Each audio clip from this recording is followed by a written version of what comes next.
இந்த யாழ்ப்பாணம் மண்ணை தோண்டினால் ஒட்டுமொத்த தமிழனின் வீரமே கண்டெடுக்கப்படும், தமிழின் தியாகம் கண்டெடுக்கப்படும்.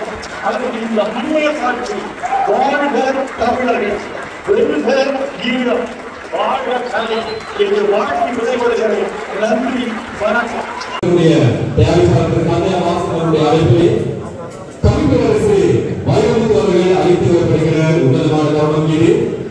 இரண்டாவது தடவை முதல் தடவை உழைத்திருக்காங்க அவர்களுக்கு வழக்கமான முதலமைச்சருடைய அழைப்பிலே இப்போது இந்த மண்ணினுடைய கலை பாரம்பரியத்தை கண்டுகளிக்கவும் எங்கள் கலைஞர்களை கொண்டாடுவதற்குமாக அவர்கள்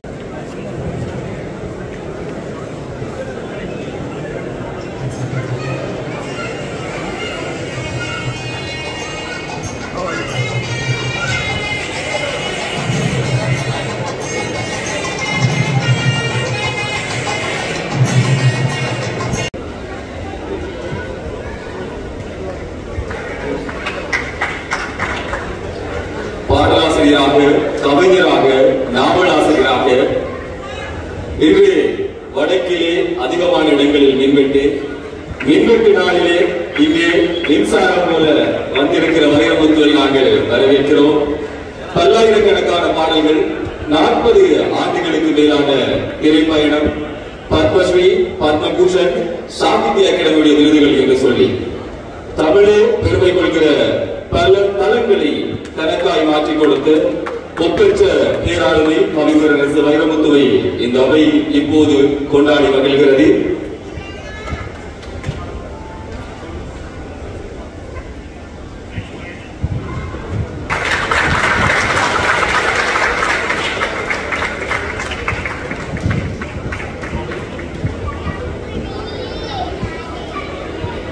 இருவருக்கு வார்த்தைகள். இவர் தமிழால், தமிழ் உச்சரிப்பால் இந்த உலகமே உவகையுறும். அன்போடு நாங்கள் மேடை கலைக்கிறோம் கவிப்பேரரசு வைரமுத்து அவர்களை தன்னுடைய உரைக்காக.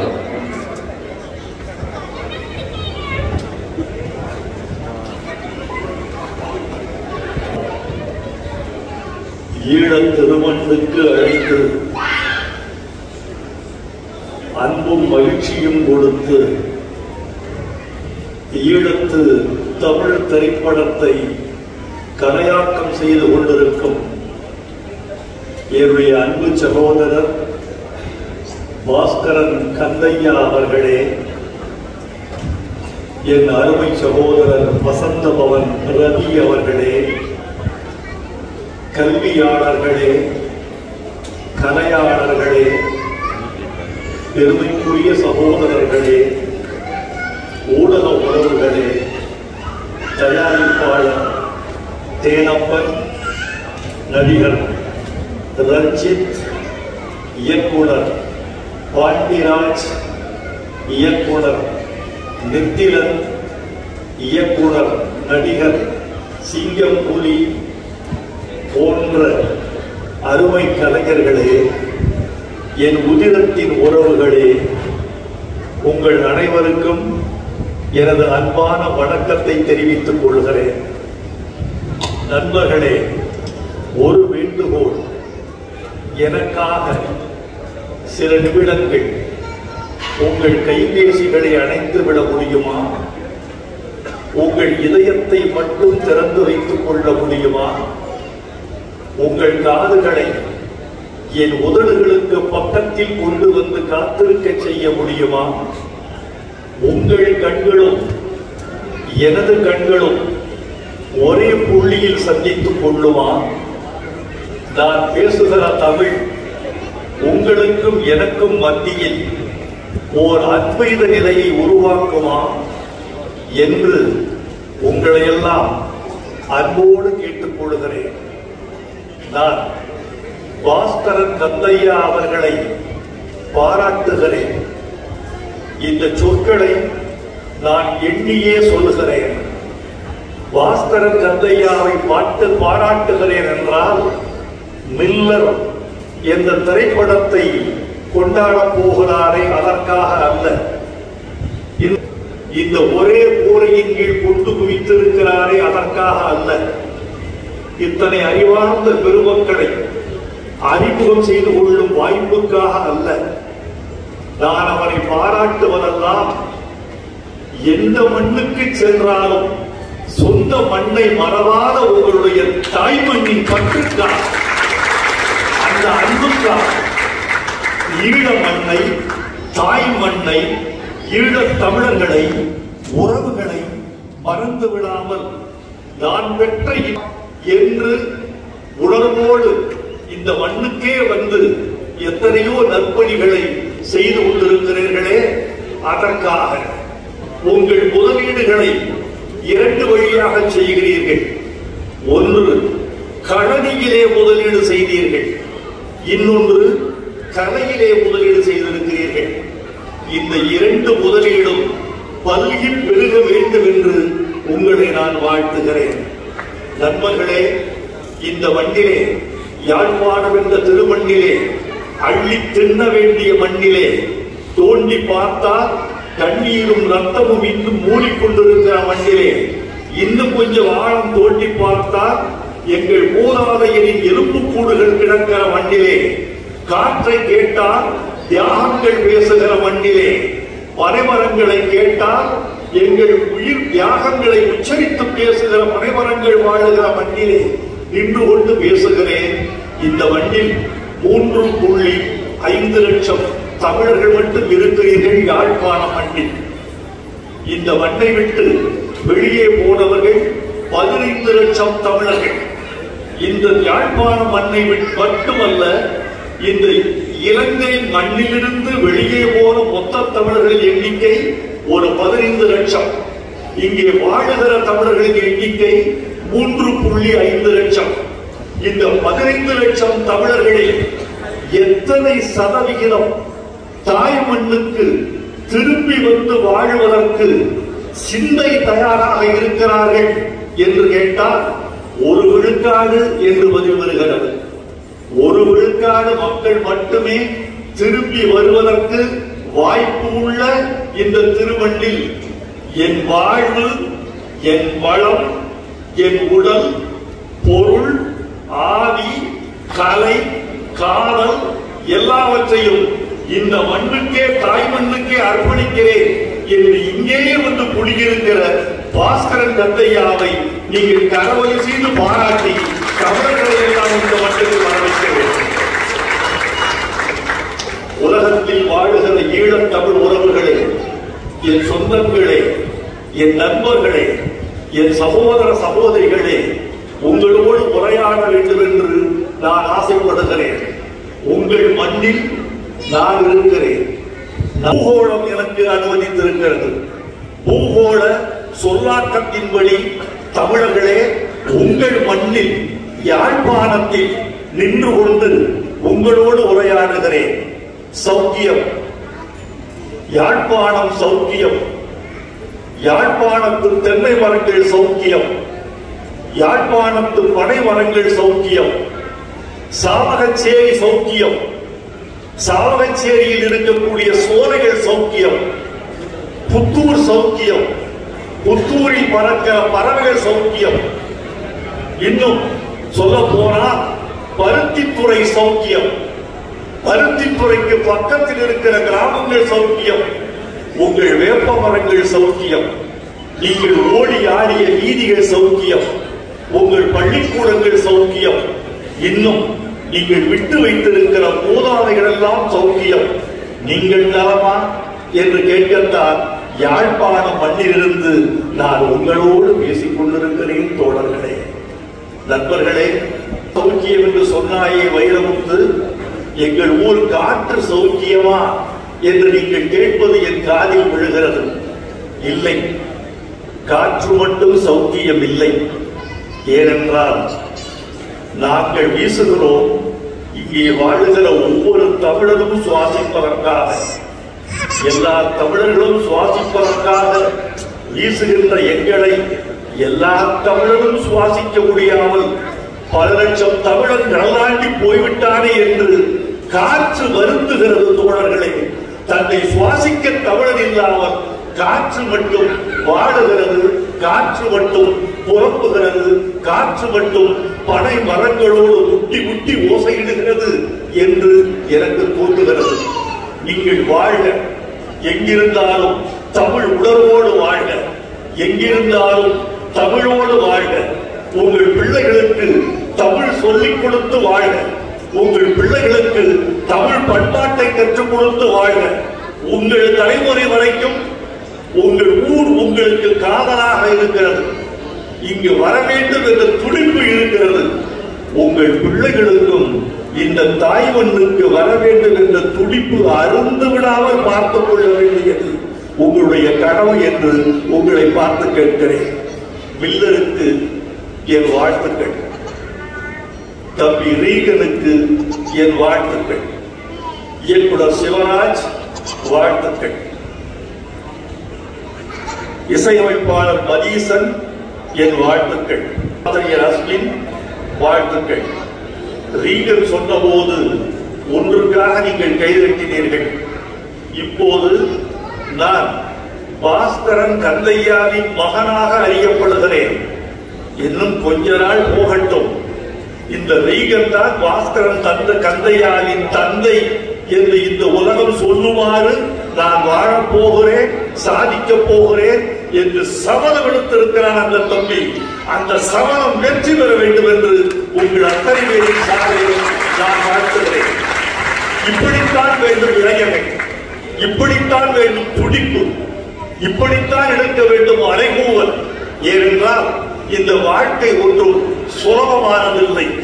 இந்த வாழ்க்கை இன்பத்தோடு பிறந்ததில்லை. துன்பத்துக்கு மத்தியில் இன்பம் தேடுவதுதான் மனித வாழ்க்கை. வாழ்க்கை என்பது ஒரு தேன்கூடு போன்றது. அந்த தேன்கூட்டில் தேனெடுப்பது என்பது அத்தனை சுலபம் அல்ல தோழர்களே. அந்த சுலபத்தை அவ்வளவு எளிதில் அடைந்து விட முடியாது. போராடித்தான் நீங்கள் பெற வேண்டும். மில்லர் என்ற கதை நீங்கள் எதை கருதி கொண்டிருக்கிறீர்களோ அந்த தலைப்பை மட்டும் எடுத்துக்கொண்ட கதை. ஒரு மாவீரனின் பெயரை, ஒரு மாவீரனின் தியாகத்தை, ஒரு மாவீரனின் உணர்ச்சியை, அவனுடைய போராட்ட குணத்தை, போர்க்குணத்தை மட்டும் தலைப்பாக கொண்டு ஒரு கால்பந்தாட்ட வீரனின் கதையாக இந்த கதை உருவாகி கொண்டிருக்கிறது. ரீகன், உனக்கு சில செய்திகள் சொல்ல வேண்டும் என்று ஆசைப்படுகிறேன். நீ கற்றுக்கொள்ள வேண்டியது 2. ஒன்று நடிப்பு. நடிப்பு என்பது இப்போது நடிப்பு என்று இல்லை. நடிப்பு என்பது நடித்தல் என்ற கட்டத்தை கடந்து இருத்தல் என்ற கட்டத்திற்கு மாறி இருக்கிறது. நடிகராக நீ நடிக்காதே, நடித்து தொலையாதே. நீ நடிப்பது தெரியக்கூடாது. ஒரு expression should be in control. ஒரு கட்டுப்பாட்டில் இருக்கட்டும் ஒரு வெளிப்பாடுகள். நீ நடிப்பதாக நான் உணரக்கூடாது. நடிப்பதற்கு உன் கண்ணத்து சதை துடிக்கிற துடிப்பு எனக்கு வேண்டாம். உன் கைவிரல்கள் பாடிக்கிற சங்கீதம் எனக்கு வேண்டாம். உன் உடல் மொழி எனக்கு தேவையில்லை. நீ நடி, ஆனால் நடிப்பதை நான் உணராத மாதிரி நடி. நடிப்பு என்பதை நீ கயிறு கட்டி இழுக்காமல், நடிப்பு என்பது உன் சுவாசம் போல இயல்பாக இருக்கட்டும். சுவாசிப்பதற்கு நீ முயற்சி செய்யவில்லை, அது அனிச்சை செயல். சுவாசம் எப்படி அனிச்சை செயலாகிறதோ அப்படியே நடிப்பு என்பதும் அனிச்சை செயலாக இருக்க வேண்டும் என்று நவீன உலகம் எதிர்பார்க்கிறது. நடிகர் தலைவர் சிவாஜி பேசிட்டு இருந்தார். நான் நடிக்க விரும்புகிறேன், சாகும் வரைக்கும் நடிக்க விரும்புகிறேன், நான் நடித்துக் கொண்டே சாக விரும்புகிறேன். சொன்னது யாரு? நடிகர் தலைவர் சிவாஜி. பேசி உட்கார்ந்தாரு. நாகேஷ் அங்க பேச வந்தாரு. நடிகர் தலைவர் சொன்னாரு, நான் நடித்துக் கொண்டே சாக விரும்புகிறேன். அத சிவாஜி மட்டும்தான் சொல்லலாம், வேற யாரும் சொல்லக்கூடாது. ஏன்னா நீ நடிக்கும் போதுதான் பல பேர் செத்துக்கிட்டு இருக்கானே. நாகேஷ் சொன்னது ஆதீனம் எப்படி ரசிக்கிறார், ஆதீனத்திற்குள் எவ்வளவு கலை உணர்ச்சி இருக்கிறது என்பதை கண்டறிந்து விட்டேன். காவி சட்டைக்குள் கலை கொஞ்சிக் கொண்டிருக்கிறது என்பதை நான் இந்த இடத்தில் இருந்து கண்டுகொண்டேன். வாழ கரையை கடக்க முடியாது, தரையை கடக்க முடியாது. அதாவது காவி சட்டையை கடந்திருக்கலாம் இளங்கோவடிகள், ஆனால் காவியம் எழுதியவர் தானே. காவியம் எழுத, அதாவது எல்லாவற்றையும் துறந்து விட்ட இளங்கோவடிகள் கூட தன்னுடைய காவிய காதலை தமிழை துறக்க முடியவில்லையே. ஆசையை துறந்த இளங்கோவடிகள் தமிழை துறக்க முடியவில்லை. காவி கட்டிய இளங்கோவடிகள் காவியத்தை துறக்க முடியவில்லை. அப்படித்தான் காவி கட்டிய பெரியவர் கலையை துறக்க முடியாமல் கொண்டாடுகிறார், கூத்தாடுகிறார், மகிழ்கிறார். அப்படித்தான் இருக்க வேண்டும். ரீகன் நடித்தலை இருத்தல் என்று கொண்டு வர வேண்டும். அப்படி கொண்டு வந்தால் தமிழுக்கு இன்னொரு நல்ல கலைஞன் கிடைத்தார் என்று அகில உலக தமிழ் உலகம் உன்னை கொண்டாடும்படி நீ வளர வேண்டும் என்று உன்னை வாழ்த்துகிறேன்.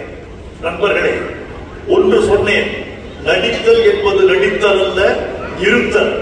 இதை கற்றுக்கொள்ள வேண்டும். இன்னொன்று நீ கற்றுக்கொள்ள வேண்டும் தம்பி, மிக முக்கியமாக அவமானத்தை தாங்க கற்றுக்கொள்ள வேண்டும்.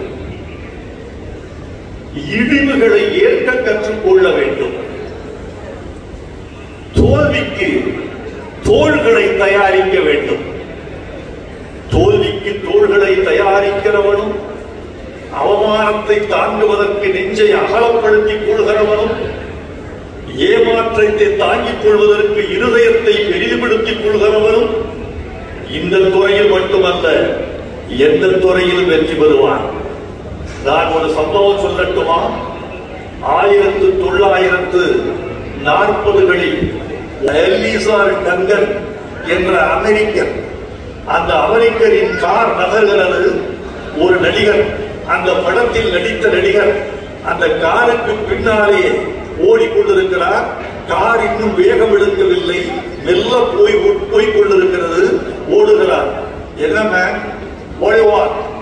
அவர் கேட்க, என்ன வேணும் சார்? மன்னிக்கணும், எனக்கு ஒரே ஒரு க்ளோசப் இந்த படத்துல நடிக்கிறது நான் தான் என்று என் வீட்டார் தெரிந்து கொள்ளட்டும். முதல்ல ஒரு நடிகன், ஒரு கலைஞன் அங்கீகாரம் தேடுவது தன் தாய்க்கு, தந்தைக்கு, மனைவிக்கு, தன்னுடைய சகோதரிக்கு, சகோதரனுக்கு. நான் தான் இந்த படத்துல என் தம்பி நடித்திருக்கிறார், என் மகன் நடித்திருக்கிறார், என் மைத்துடன் நடித்திருக்கிறார் என்று குடும்பத்தார் அங்கீகரிக்க வேண்டும். அதற்குத்தான் ஓர் இளைஞன் துடிக்கிறார், தன் அங்கீகாரம். அந்த நடிகர் கேட்கிறார், எனக்கு ஒரே ஒரு க்ளோசப், வீட்டார் என்னை மதிக்க வேண்டும். அதுக்கு எல்லிசார் டங்கன் சொல்றார், க்ளோசப்பா உனங்கா ஒரு பல்லு தத்து பல் பல்லு எத்து பல்லா இருக்கு, உன் பல்லு வெளியே நீட்டிட்டு இருக்கு. உனக்கு க்ளோசப் போட்டா நாட்டுல சிரிச்சுடுவாங்க.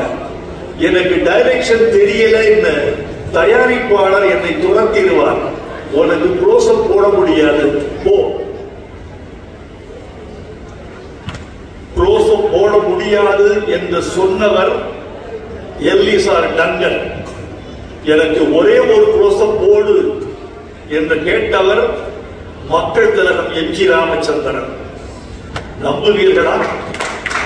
எந்த முகத்துக்காக தமிழ்நாடு காத்திருந்தவர்களோ, எந்த முகத்துக்காக தமிழ்நாட்டையே மக்கள் எழுதி வைத்தார்களோ, எந்த முகத்துக்காக பாமரன் 10 மணி நேரம் காத்திருந்தானோ, எந்த முகத்துக்காக வீட்டு கதவுகள் காத்திருந்தனவோ, எந்த முகத்துக்காக சுவரொட்டிகள் கிழிக்கப்படாமல் இருந்தனவோ, அந்த முகத்துக்கு சொந்தக்காரனுக்கு கிடைத்த முதல் வெகுமானம் அவமானம்.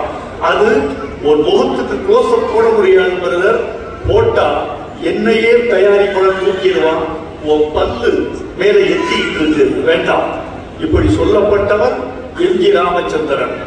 ஒரு படம் 7000 அடி முடிந்திருக்கிறது.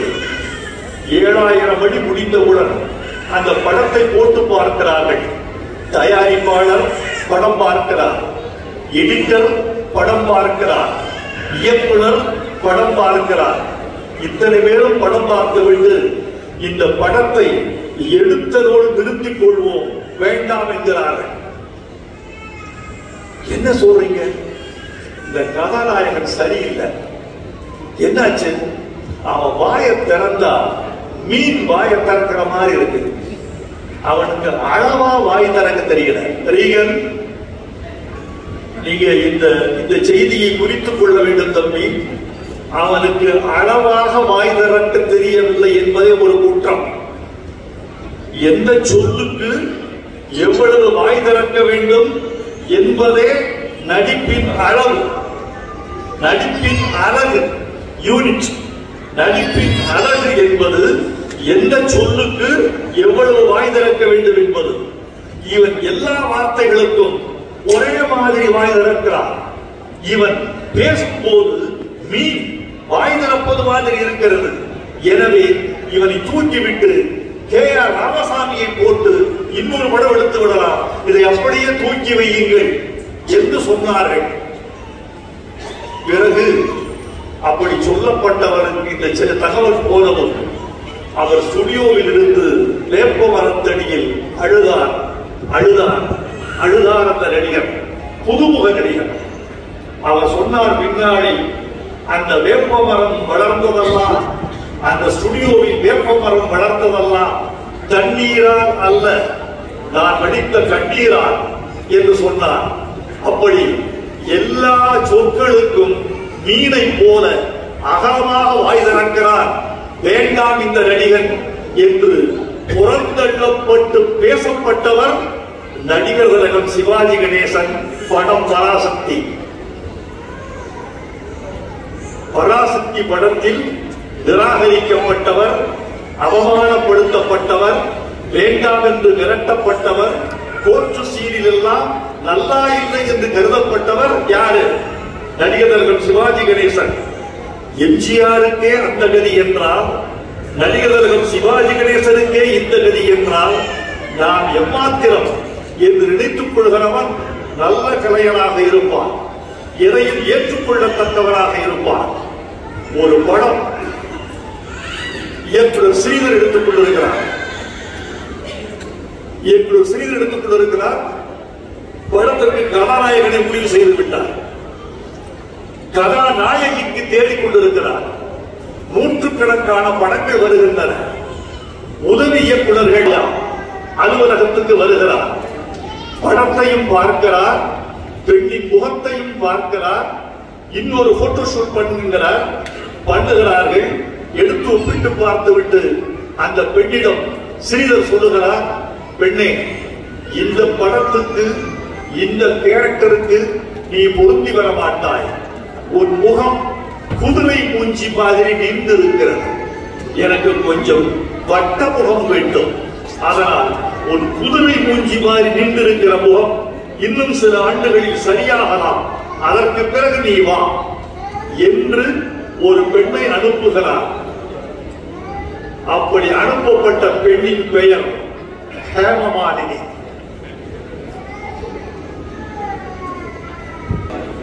சினிமா என்பது ஒரு அலங்காரங்களின் அணிவகுப்பு அல்ல. சினிமா என்பது ஒரு உல்லாசத்தின் ஊர்வலம் அல்ல. சினிமா என்பது வர்ணங்களின் கோலாகலம் அல்ல. சினிமா என்பது வானவில்லின் வாழிப்பு அல்ல. சினிமா என்பது அவமானங்களின் தொகுப்பு. சினிமா என்பது ஏமாற்றங்களின் கூட்டு. சினிமா என்பது அதிருப்திகளின் கூட்டம். இதுதான் சினிமா. இந்த சினிமாவில் நீங்கள் வெற்றி பெற வேண்டும் என்றால் உங்கள் தந்தை தயாரிப்பாளர் என்பதை தம்பி நீ மறந்துவிட வேண்டும். அப்படி மறந்தால்தான் இந்த உலகத்தில் புதிய வெற்றிகளை நீங்கள் ஈட்ட முடியும் என்று உங்களை பார்த்து நான் கேட்டுக் கொள்கிறேன். நண்பர்களே, இயக்குநருக்கும் இசையமைப்பாளருக்கும் பாடலாசிரியருக்கும் என்னுடைய வாழ்த்துக்கள். மில்லர் படத்தில் நீங்கள் 3 பேரும் மும்மூர்த்திகளாக இணைந்து செயல்பட வேண்டும் என்று நான் விரும்புகிறேன். இசையமைப்பாளருக்கு ஒரு வார்த்தை, தம்பி, நீங்கள் எந்த இசையமைத்தாலும் எந்த பாட்டு அமைத்தாலும் மிக்சிங்கில் நீங்கள் உட்கார வேண்டும். இசை கலவையில் நீங்கள் உட்கார வேண்டும். இசை கலவையில் இசையமைப்பாளர் உட்கார்ந்தால்தான் சொல் கேட்கிறதா வாத்தியம் கேட்கிறதா என்பதை நீங்கள் கண்டறிய முடியும். தயவு செய்து என்னுடைய என் பேச்சுக்கு உண்மையான விமர்சகர் ஒரு குழந்தை என்பதை நான் இங்கிருந்து பார்த்துக் கொண்டிருக்கிறேன். அந்த குழந்தை தான் என் பேச்சை உண்மையாக ரசிக்கிறது, விமர்சிக்கிறது. தயவு செய்து அந்த விமர்சனத்தை வெளியே அன்பையோடு கேட்டுக்கொள்கிறேன்.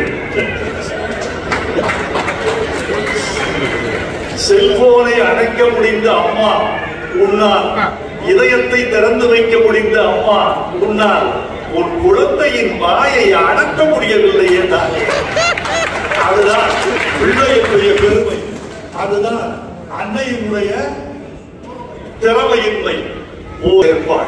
பிள்ளை அழுவதை விடவா வைரமுத்துவின் பேச்சு என்று அந்த அம்மையார் கேட்பதுதான் நாகரிகம். அந்த அம்மையார் அப்படி நடந்து கொள்வதுதான் தாய்மை. வைரமுத்துவை விட தாய்மை ஒன்றும் சின்னதல்ல, தாய்மை விட வைரமுத்து பெரியவனும் அல்ல. தாய்மை வாழ்க. ஏன் வாழ்க என்று சொன்னேன் தெரியுமா? தாய்மை தனிமைப்படுத்தி விட்டு இருக்கிறார். நண்பர்களே, இந்த மூவரும் மொழி கேட்கிறதா என்று பார்க்க வேண்டும். மொழி கேட்க வேண்டும். ஒரு சினிமா ஓடுது, அதை உங்களால் பொறுமையாக பார்க்க முடியவில்லை. 2 மணி நேரம் ஒரு தமிழ் பேச்சாளர் பேசுகிறார். நீங்க கேட்டுக் கொண்டிருக்கிறீர்கள். எப்படி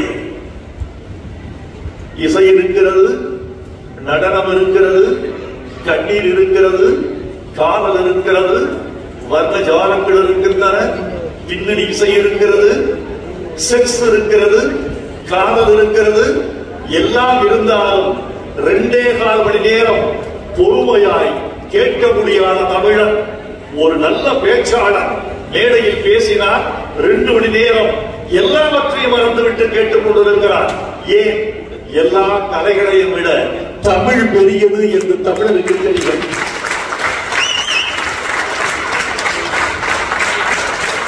அந்த தமிழ் என்று சொன்ன உலகத்தில்தான் இருக்கிறது என்பது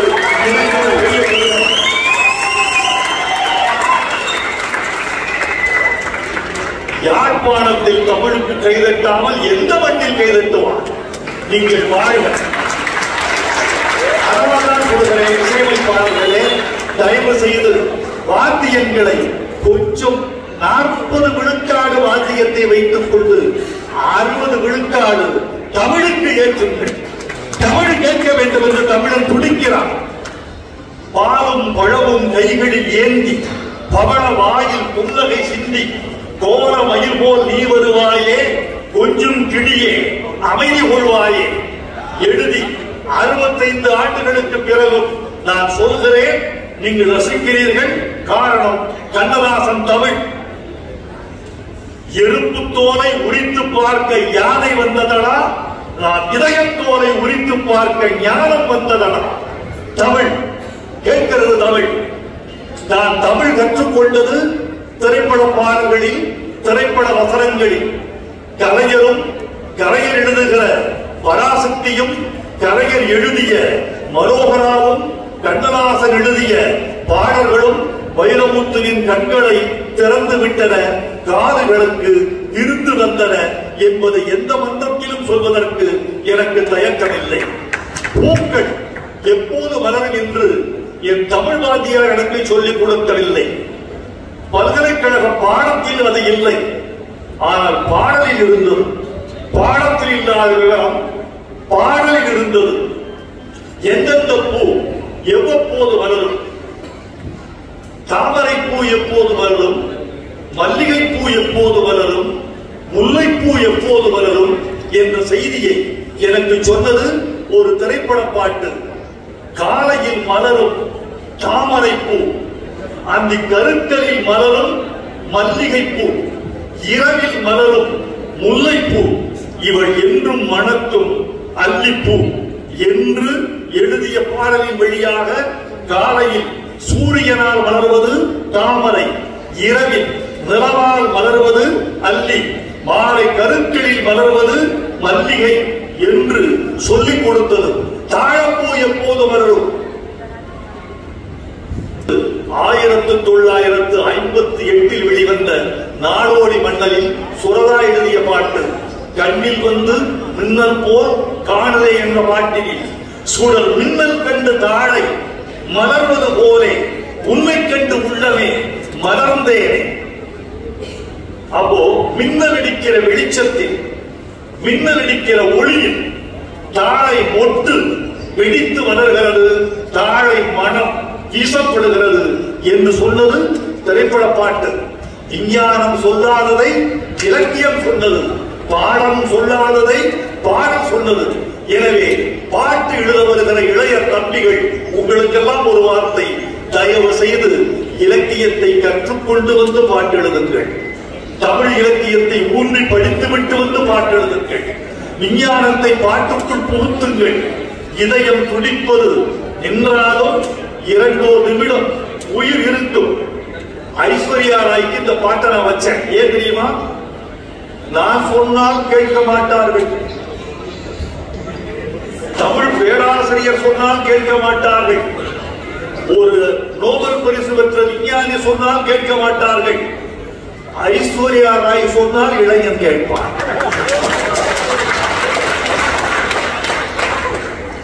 சாவு என்பது இருதயத்தின் சாவு அல்ல. இருதயம் நின்று போய்விட்டது என்று வைத்துக் கொள்ளுங்கள். லப்டப் நின்று விட்டது என்றால் செத்து விட்டான் என்று பொருள் இல்லை. இன்னும் இருதயத்தில் கொஞ்சம் உயிர் இருக்கிறது என்று பொருள். இருதயத்தை நீங்கள் பிசைந்து கொடுத்தால், விஞ்ஞானப்படி ஆங்கிலத்தில் சொல்வதானால் ஒரு மசாஜ் செய்தால் இருதயம் மீண்டும் துடிக்க தொடங்கிவிடும், உயிர் தொடர்ந்து விடும். எது உண்மையான மரணம் தெரியுமா? மூளையின் மரணம் தான் உண்மையான மரணம். மூளை செத்து விட்டால் ஆள் செத்து விட்டான் என்று பொருள். இருதயம் செத்து விட்டால் கொஞ்சம் துடிப்பதற்கு வாய்ப்பு இருக்கிறது என்று பொருள். இதை நான் விஞ்ஞான பாடத்தில் சொன்னால் சிலருக்கு சேரும், ஒரு பேராசிரியர் சொன்னால் கவனித்தான் சேரும், ஒரு அரசியல்வாதி சொல்லுவாரா? சொல்ல மாட்டார். ஒரு ஆன்மீகவாதி சொல்லுவாரா? சொல்ல மாட்டார். அவர்களுக்கு இம்மையை பற்றி கவலை இல்லை, மறுமையை பற்றித்தான் கவலை. அதனால் இம்மையை பற்றி சொல்வதற்கு அவர்களுக்கு வாய்ப்பு குறைவு. சொல்லக்கூடாது என்பதல்ல, வாய்ப்பு வழங்கப்படவில்லை. எனவே ஒரு விஞ்ஞான கருத்தை ஒரு பாடலாசிரியர் உலகறிந்த ஒரு கதையல் மூலமாக உள்ளே செலுத்தி செல்வதன் வாயிலாக இந்த கடைசி தமிழர், யாழ்ப்பாணத்து தமிழர், இனிமேல் நாளை உங்கள் தந்தையாருக்கு மாரடைப்பு வந்துவிட்டது என்று சொன்னால் வைரமுத்து பாட்டை பயன்படுத்தி பார்க்கலாமா என்று துடிப்பார், முயல்வார். அப்பா கொஞ்சம் பொருள், உன் இதயத்தை நான் பிசைந்து விடுகிறேன் என்று பிசைந்து விடுவார், துடிக்க வைத்து விடுவார். அப்பா எழுந்து விடுவார். அப்பா மீது உண்மையான பாசம் இருந்தால் தான் உண்மையான பிசைவார். இல்லை என்றால் பிசைகிறேன் என்று அவன் வேறு ஏறார். துடித்த இதயத்தை நிறுத்துவதும் மகன்தான், நின்ற இதயத்தை மீட்டுவதும் மகன்தான். எனவே அப்படி எல்லாம் இல்லாமல், அப்படி ஒரு ஆபத்தான வேளையில் வைரமுத்து நினைவுக்கு வந்து இதயம் துடிப்பது நின்றாலும் 2 நிமிடம் உயிர் இருக்கும். அன்பே, என்னை நீ நீங்கினால் மறுகணம் என் உயிர் தாங்காது சொல்லியிருக்காரே. முயற்சி பண்ணி பார்ப்போம். உங்கள் தாய்க்கோ, தந்தைக்கோ, சகோதரனுக்கோ, மாமனுக்கோ, மைத்துனனுக்கோ நீங்கள் கையாண்டு உயிரை மீட்டால் என்னுடைய திரைப்பட பாட்டு வரி தமிழன் உயிரை மீட்டு கொடுத்திருக்கிறது என்று நான் பெருமைப்படுவேன். அந்த பெருமை எனக்கு நீங்கள் கொடுக்க வேண்டும். திரைப்பட பாட்டு இதையெல்லாம் செய்கிறது, திரைக்கதை இதையெல்லாம் செய்கிறது. எல்லாம் சொல்லிக் கொடுத்தது திரை. எனக்கு இதிகாசம் தெரியாது, மகாபாரதத்தை நான் கற்றுக்கொண்டது திரையில். எனக்கு ராமாயணம் தெரியாது, ராமாயணத்தை நான் கற்றுக்கொண்டது திரையில். முதலில் அருவியை பார்த்தது சினிமாவில், மலைப்பாம்பை பார்த்தது சினிமாவில். முதலில் உலக அதிசயத்தை பார்த்தது சினிமாவில். முதலில் ராஜமுகடங்களை பார்த்தது சினிமாவில். முதலில் அழகை பார்த்தது சினிமாவில். இப்படியெல்லாம் சினிமா இனத்துக்கு நம்பிக்கையை கற்றுக் கொடுக்கும் என்ற நம்பிக்கை எனக்கு இருக்கு. நம்பிக்கையை கற்றுக் கொடுக்க வேண்டும். அந்த கதை சுருக்கத்தில் 4 வரியில் சொன்னார். எனக்கு ஒரு நல்ல கதை என்பது 4 வரிக்கு மேல போகக்கூடாது. கதை சொல்லுகிறேன் என்று என்னிடம் சொல்ல வருகிறவர்களை பார்த்து கேட்பேன். ரொம்ப துன்பமான காரியம் கதை கேட்பது.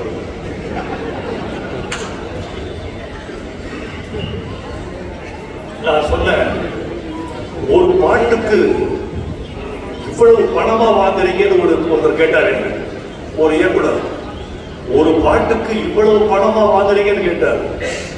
தம்பி, பாட்டு எழுதுறதுக்கு கால் பணம் தான், நீ சொல்ற கதையை பொறுமையா கேட்கிறதுக்கு முக்கா பணம். ஒரு 4 வரிகளில் பாட்டு வேண்டும். என்ன கதை? எவ்வளவு நேரம் சொல்லுவீங்க? கணவனுக்கு புற்றுநோய், ஒரு டாக்டர்கள் அழைத்து போகிறாள் மனைவி. அந்த டாக்டர் யார் என்றால் அந்த மனைவியின் பழைய காதலன்.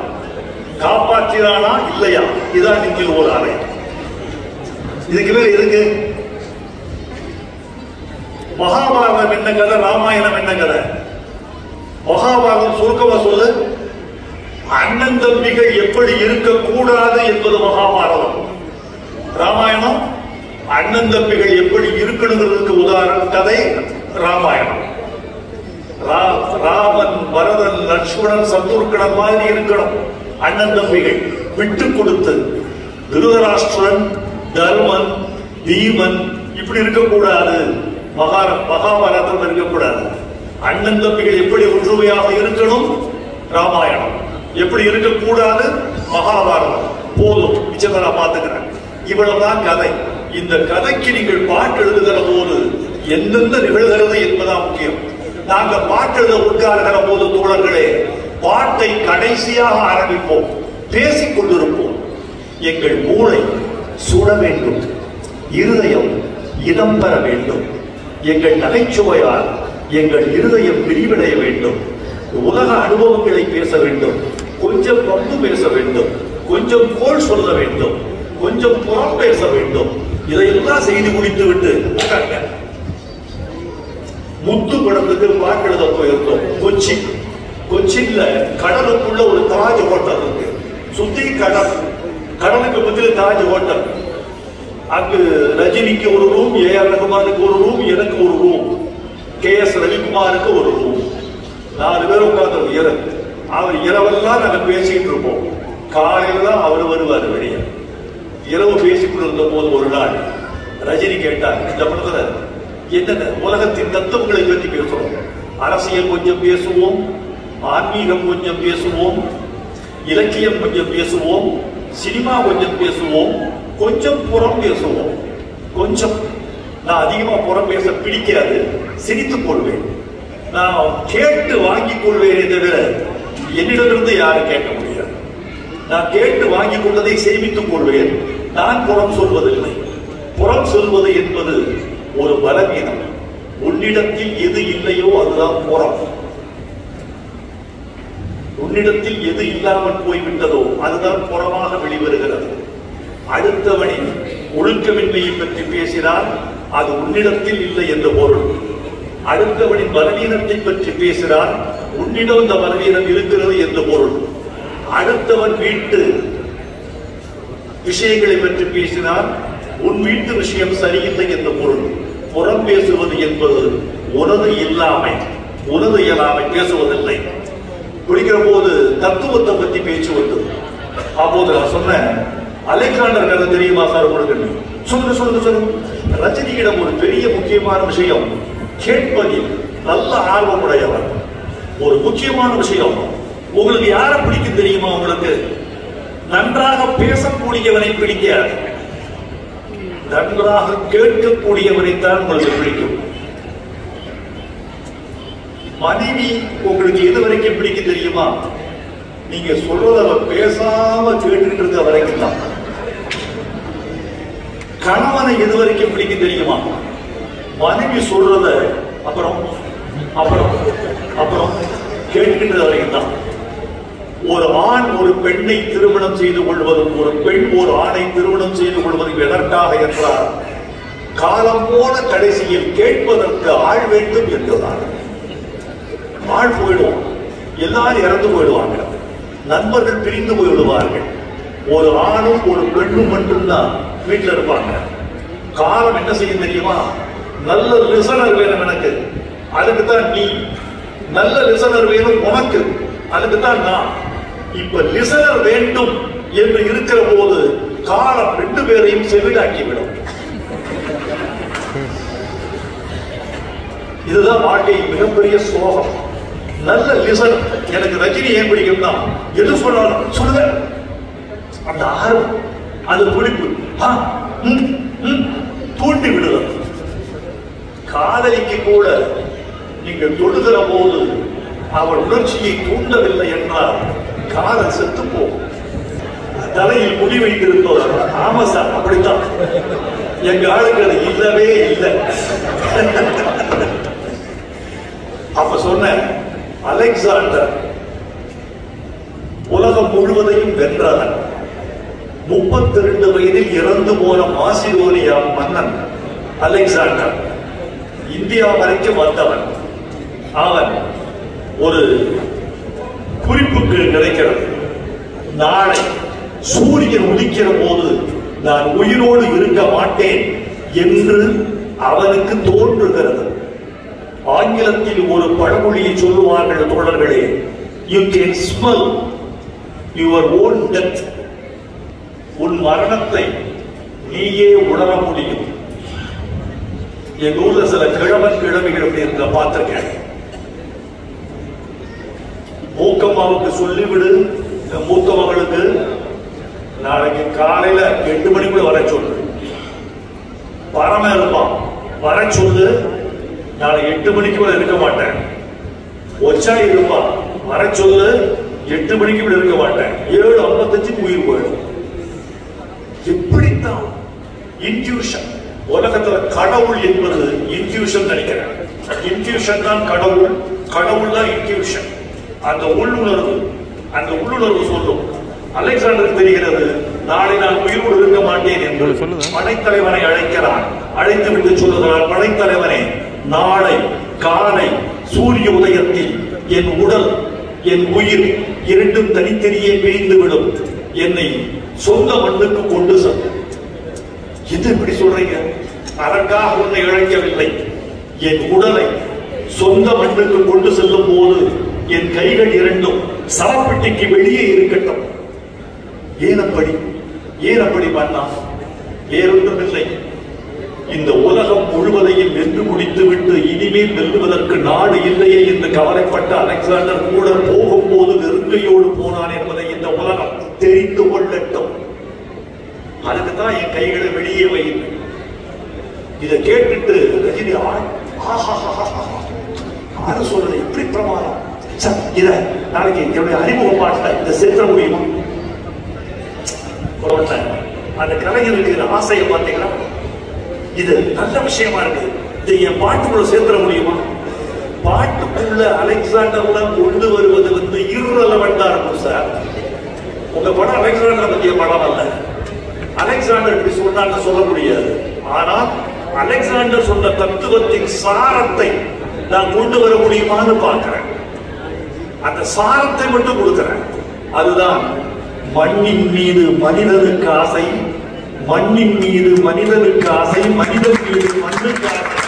மண்தான் கடைசியில் ஜெயிக்கிறது, இது மனம்தான் உணர மறுக்கிறது என்பது அந்த இரவில் நாங்கள் பேசிய பேச்சுக்களில் விழுந்த எச்சம். அந்த எச்சம் பாடலுக்கு கிடைத்த உச்சம். அப்படி விழுந்தது. எனவே தோழர்களே, இசையோடு மட்டும் நிற்காதீர்கள், பேசுங்கள், ஆர்வத்தோடு பேசுங்கள், வாய்விட்டு சிரியுங்கள், சந்தோஷப்படுங்கள், ஒருவரை ஒருவர் கேலி செய்யுங்கள். அந்த கேலிக்கு பின்னால் உங்களுக்கு ஒரு வழக்கம் இருக்கட்டும். தன்னை மறந்த நிலை, தன்னை மறந்து தன் நாமம் கெட்டு இந்த நிலையை கடந்து இன்னொரு நிலை அடைந்து அதிலிருந்து சிந்திக்கிற போதுதான் நல்ல பாட்டு வரும். பாட்டு எழுதும் போது எனக்கு ஒன்று தோன்றுகிறது, இந்த பாட்டை எழுதியவன் வைரமுத்து அல்ல. இதுதான் நல்ல பாட்டு. எழுதுகிறவன் வைரமுத்து என்று நினைத்துக் கொண்டு எழுதினால் அது வைரமுத்து பாட்டு. இல்லை, எழுதியவன் வைரமுத்து அல்ல என்று நான் சொல்வதெல்லாம் இயற்கையின் பாட்டு, அது தமிழின் பாட்டு. சின்ன சின்ன ஆசை தமிழின் பாட்டு, பொன்மாலை பொழுது தமிழின் பாட்டு, உயிரே உயிரே தமிழின் பாட்டு. இந்த மாதிரி பாடல்கள் எல்லாம் பிறக்க வேண்டும் என்றால் உங்களை மறந்துவிட வேண்டும். இசையமைப்பாளர், பாடலாசிரியர், இயக்குனர் 3 பேருக்கும் இப்படித்தான் நல்ல மனநிலை தோன்ற வேண்டும் என்று உங்களை நான் வேண்டுகிறேன். நண்பர்களே, மிக்க மகிழ்ச்சி. உங்களை பார்த்தால் பேசிக்கொண்டே இருக்க வேண்டும் என்று தோன்றுகிறது. ஆனால் அதிகம் பேசினால் பசிதாங்க மாட்டார்கள் எங்கள் தமிழர்கள் என்றும் எனக்கு காலத்தில் செய்திருக்கிறார்கள்.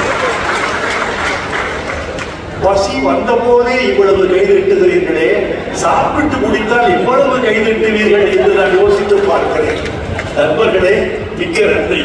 மில்லருக்கு என் வாழ்த்துக்கள். பாஸ்கரன் கந்தையா அவர்களே, நீங்கள் ரொம்ப தெளிவான ஆளு. ஆற்றில் போட்டாலும் அளந்து போடுகிறவர். அதில் ஆற்றில போட்டாலும் கூட ஏன் அளந்து போடுவீங்கன்னா, ஆற்றில் நீர் ஓடும் போது போட மாட்டீர்கள். ஆற்று தண்ணீர் வற்றி போய் வண்டல் மண் சேர்ந்தால்தான் ஆற்றில் விதைப்பீர்கள். எனக்கு தெரியும், ஆற்றில போட்டா 6 வயசு போயிடும். 6 வற்றி போச்சு, வண்டல் மண் கிடைக்கிறது. இந்த இடத்துல ஒரு 3 மூட்டை நெல்ல விதை அப்படின்னு விதைக்கக்கூடிய ஆளு. நீங்கள் வெற்றி பெறுவீர்கள். உங்கள் குடும்பம் வாழ்க. ஈழத்து தமிழ் மக்களே, நான் 2ஆம் முறையாக நான் யாழ்ப்பாணம் வருகிறேன். யாழ்ப்பாணம் வருகிறேன் என்று சொன்னவுடன் என் நாடி நரம்புகள் வெல்ல சிலிர்க்க தொடங்கும். என் மனசுக்குள் ஒரு பரவசமும் கண்ணீரும் பரவும். என் விரல்கள் மென்மையாக நடுங்கும். என் பாதங்கள் வெல்ல பரவசப்படும். இந்த மண்ணில் இறங்குகிற போதும், இந்த காற்றை சுவாசிக்கிற போதும் இது வரலாற்று மண் என்று தெரியும். உண்மையை சொல்லுகிறேன். தோண்டுகிறார்கள், தோண்டுகிறார்கள். எங்கள் ஊரில் கீழடியை தோண்டுகிறார்கள். சில எச்சங்கள் கிடைக்கின்றன. எங்கள் ஊரில் ஆதிச்சநல்லூரை தோண்டுகிறார்கள். சில எச்சங்கள் கிடைக்கின்றன. இன்னும் சில நூற்றாண்டுகளுக்கு பிறகு இந்த யாழ்ப்பாணம் மண்ணை தோண்டினால் ஒட்டுமொத்த தமிழனின் வீரமே கண்டெடுக்கப்படும். தமிழின் தியாகம் கண்டெடுக்கப்படும். அதற்கு இந்த மண்ணே சாட்சி. வாழ்க தமிழர்கள், வெல்க ஈழம், வாழ்க கலை என்று வாழ்த்தி விடைபெறுகிறேன். நன்றி, வணக்கம்.